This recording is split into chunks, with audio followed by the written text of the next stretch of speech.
estou dizendo, porque todo mundo tem uma fraqueza. Eu vou já falar isso aqui. Aqui não tem um crente aqui dentro, nesses daí tudinho que estão de gravata bonitão aí.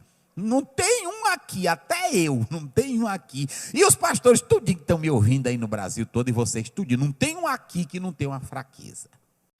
O diabo não precisa destruir a sua vida inteira.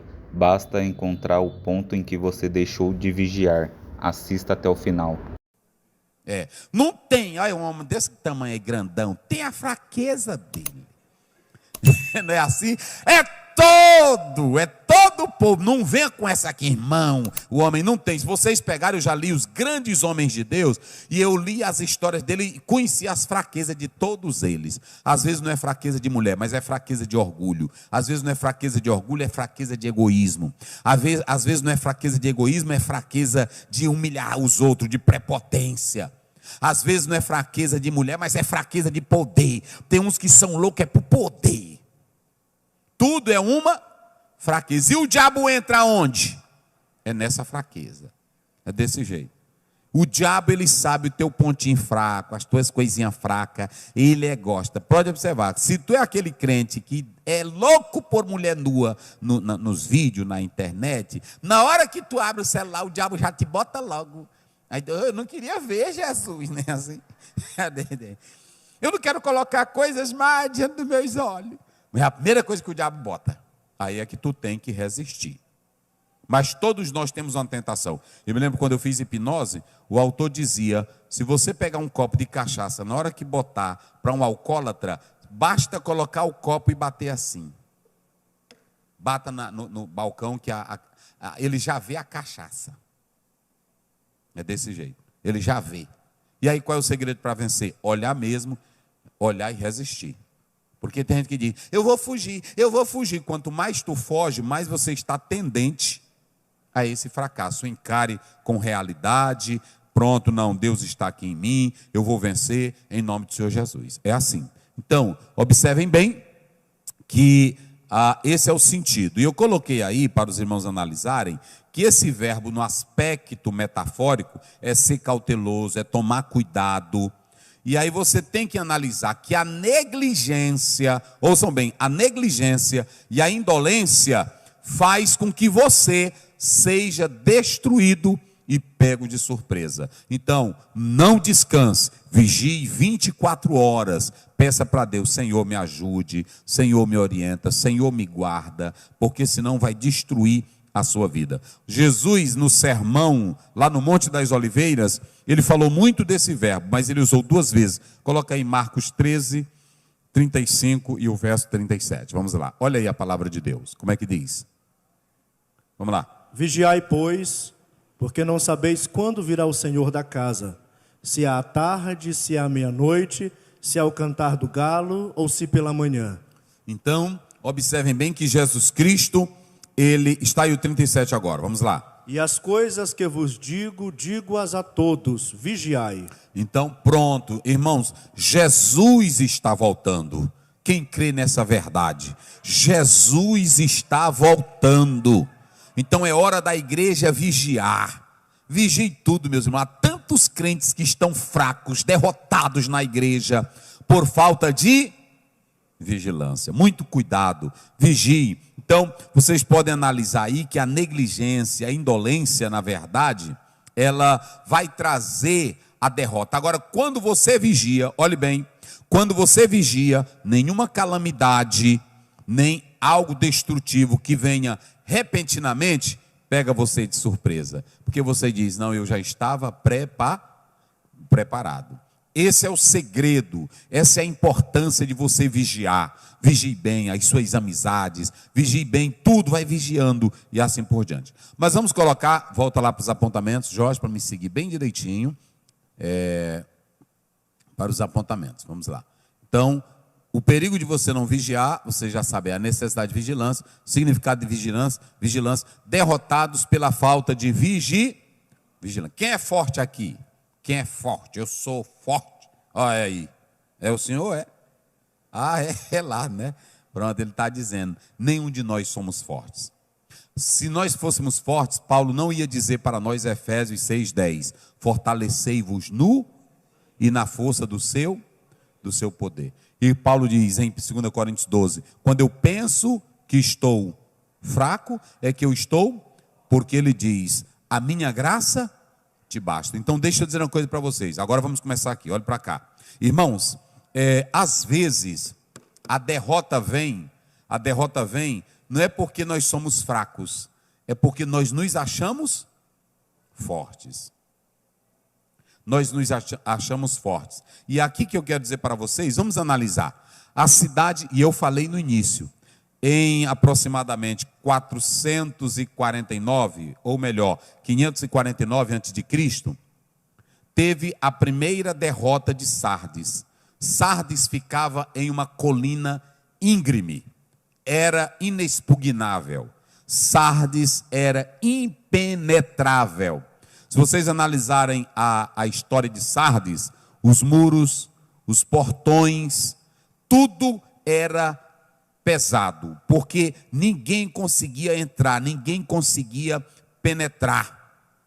Era uma muralha forte, estava em uma colina, o muro era forte, os portões. Ela venceu muitas forças contrárias, porque Sardes era bem estruturada, era uma cidade invencível. Só que eu disse agora há pouco, a história nos mostra, ela tinha tudo, parecia invencível. E Sardes passou a descansar, passou a ter excesso de confiança. Vamos lá, digam bem forte, excesso de confiança. O que acontece? Muros fortes, habitando em uma colina, colocado em uma colina íngreme, ninguém conseguia penetrar, vários tentaram, mas essa cidade de Sardes, conforme Ramsay, ela vai sofrer duas grandes derrotas. Uma no tempo do rico Croesus, e a outra derrota que ela vai sofrer é no tempo de Arqueus e Antíoco. Então, a primeira em 549 a.C. e a segunda vai ser 3 séculos depois. Observem bem uma coisa, pastor, mas se a cidade de Sardes, ela era inexpugnável, era forte, impenetrável, o que aconteceu? Um camarada ágil, sagaz, astuto, ele escalou as montanhas, escalou toda essa muralha e encontrou um ponto frágil lá. Só um pontinho. E esse pontinho, no caso, se fosse constantemente vigiado e não tivesse deixado entrar, ela não perdia a batalha. Mas por causa desse descuido, da falta da indolência, da falta de vigilância, essa cidade não percebeu, o camarada entrou e aí Sardes foi derrotada. 3 séculos depois, aí você pergunta, mas pastor, por que ela então foi derrotada uma segunda vez? Se eles tomaram... Muitos caíram não porque eram fracos, mas porque começaram a acreditar que eram fortes demais para cair. A lição, eles tiveram a lição, mas depois colocaram a guarnição e acharam que estava tudo bem. Aí um camarada, que na verdade, se vocês atentarem para a história, um mercenário de Creta, ele vai trair e ele vai entrar lá na cidade sem ser percebido, e aí vem a segunda derrota. Qual é o grande perigo e a lição que nós temos aqui? Lá vai. Vocês se lembram que eu falei, uma cidade em uma colina íngreme, uma cidade com portões, uma cidade com muro, uma cidade impenetrável. Por que ela perdeu? Porque ela teve excesso de confiança. Às vezes, eu digo assim, eu estou orando, eu estou jejuando, vem Satanás, para tu ver. Faça isso não. Tu não precisa chamar ele não, que ele vem sem tu chamar. Porque ele gosta de quanto mais tu ora e jejuar, é que o diabo gosta. Para ele chegar para ti. E observem bem, ele não está, eu sou canela de fogo, deixa ele vir para cá. Essas tuas canelinhas velhas de fogo, ele não está nem ligando para ela. Eu sou marreta de Jeová, vai marretinha. Tu não é marreta de nada, tu não é nada. Jesus orou quantos dias? Ah, vamos lá, coloca aí, Mateus 4. Tem irmão que diz assim: olha, eu tenho tanto fogo, que ele está à distância de mim. Não, tu não tem fogo nenhum para botar ele para a distância de ti. Bota aí, eu vou mostrar na Bíblia. Irmão, eu gosto da Bíblia. É porque o pessoal tem uns que faz zoada. Como é que diz aí? Tendo jejuado 40 dias e 40 noites, depois teve fome. Vai. E chegando-se a ele o tentador... Eita, para aí agora. Jesus jejuou quantos dias? 40. Hein, igreja? Fale aí você bem alto. Ele jejuou quantos dias? 40. E 40 noites. Eita, que ele estava canela de fogo. Ele tinha azeite. Uma Bíblia. Ele tinha azeite. Porque tem irmão que anda com isso assim. Eu estou tão cheio, cadê tu, diabo? Não faça isso, não entra nessa. Eu não estou falando de qualquer pessoa, eu estou falando de quem? Eu estou falando de quem? De Jesus. Eita, meus irmãos. Orou e jejuou quantos dias? E o diabo foi lá? Foi ou não foi? E cadê agora? Mas ele não tinha tanta unção, tanto poder, e o diabo encostar nele. O diabo, irmão, ele não quer saber de quem ora, de quem lê Bíblia. O diabo é o diabo. Quem tem que vigiar é você. O trabalho do diabo é destruir o que Cristo fez em nós. E se ele ousou tentar a Jesus, aí ele não vai me tentar e te tentar. Mas esse daí é o bichão que está do lado de fora. 24 horas, pronto. Pronto, toda hora ele vem. E por que ele vem, pastor Zéu? Qual era aí a vulnerabilidade, o ponto fraco nesse momento de Jesus? Vamos lá. Fale bem alto. Qual era? Fome. Qual era? Fome. E o diabo vai tentar Jesus aonde? Na área que Jesus estava vulnerável. A cidade de Sardes, ela foi derrotada porque ela tinha só um quê? Às vezes tu não é tentado por mulher, mas o teu orgulho, tem irmão que tem orgulho. E é bem aí que o diabo entra. Ele vai botar para tu ser mais orgulhoso, mais orgulhosa. Tem irmão que é tão vaidoso, vaidosa, que aí o diabo diz: eu vou trabalhar, desgraçado. É nessa tua vaidade. Tem uns que gostam de dinheiro, aí o diabo diz: eu vou botar mais desejo em dinheiro em tu, bicho ruim, para tu se complicar na obra. Tem uns que gostam de fuxico, todo dia o diabo manda um fuxiqueiro na casa dele, por dois fazerem pá, para sair acabando com todo mundo. O diabo sabe o teu ponto fraco. E aí o que acontece?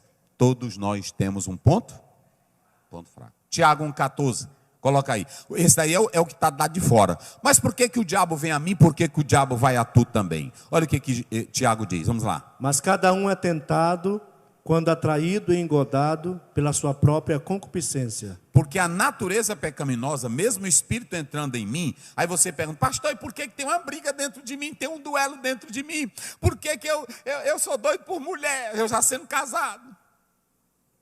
A gente diz assim: é porque tu não é bem convertido. Ainda que tu seja convertido e tenha a nova natureza, mas não foi debelada ainda a velha natureza. É aí que você precisa do auxílio do Espírito Santo, da graça e do poder para resistir à tentação. E essa bichinha aí, olha, a concupiscência, ela está lá. Aí já não é o diabo, é do lado de dentro. E quando o diabo sabe que tu tem essa concupiscência, esse desejo descontrolado, ele sabe que uma horinha dessa tu vacila. E é bem aí que ele entra. Por isso que Paulo diz: não ignoreis os seus ardis. E pastor, mas eu fiquei com tanta pena da irmã, ela era tão crente, tão ungida. Eu achava bonito quando ela baiava na igreja. Nunca vigiou. Porque todo crente, tu pode pular aqui dentro, tu pode fazer a zoadinha, mas tu sabe qual é teu defeitinho. E outra, tu não é perfeito, bota isso na tua mente. Porque se nós fôssemos perfeito, perfeito absoluto, Jesus não tinha morrido na cruz por nós. Ele morreu porque nós somos o quê? Pecadores. E ele sabe que nós somos o quê? Pecadores. É por isso que sempre eu gosto de cantar. De madrugada eu canto aquele hino que é da Guiomar Victor. Pai, segura minha mão. Pai, segura minha mão. Eu tenho medo de cair. Ó Pai, não deixa não. Segura minha mão. Eu tenho medo de cair. Papai, não deixa não. Segura minha mão. Pai, o inimigo é perigoso. Ele quer me jogar no chão. Mas eu tenho medo de cair. E papai, não deixa não. Aí eu choro, meus irmãos. É assim. Agora, se tu amanhecer, acabei de tirar 40 dias de jejum. Vem, Satanás. Não, Satanás não vai vir assim, não. Ele vai botar uma amigazinha tua bem suave. Aí quando dá festa, tá todo enrolado. É assim. É desse jeito. Então, muito cuidado. Porque se você não vigiar, o diabo... Irmãos, quando a gente lê, tem um texto que eu sempre achei muito, eu diria assim, muito forte na Bíblia. Muito forte. Porque quando a gente lê ele... Mas é em Colossenses. É porque agora, eu não estou me lembrando aqui dele, mas o apóstolo São Paulo, ele deixa isso bem claro nessa carta de Colossenses. Quando ele diz, eu até fiquei pensando, ele diz, olha, eu quis ir, mas o diabo me impediu. O diabo me impediu. Fico pensando, como é que um homem como Paulo, o diabo impedir ele? Pesado. É pesado, então não brinque. Então você tem um exemplo de uma cidade histórica que ela tinha um ponto vulnerável. E você sabe, não precisa eu te apontar aqui o teu defeitinho, não. Eu só quero te dizer, todos nós temos um ponto fraco. Saiba qual é o seu ponto fraco. Se é dinheiro, então você se controle, fuja daquela tentação. Se é bebida, fuja, Senhor, me ajude, Pai. Eu preciso vencer isso. Senhor, é fuxico, Jesus, minha língua é coçando direto para falar mal do irmão. Me arranca essa língua aqui, Jesus. E ele vai arrancar ela. Dá uma língua abençoada. Então, muito cuidado. Peça o controle. Reconhecer a própria fraqueza não é sinal de derrota, é sinal de sabedoria. Quem se humilha diante de Deus permanece de pé.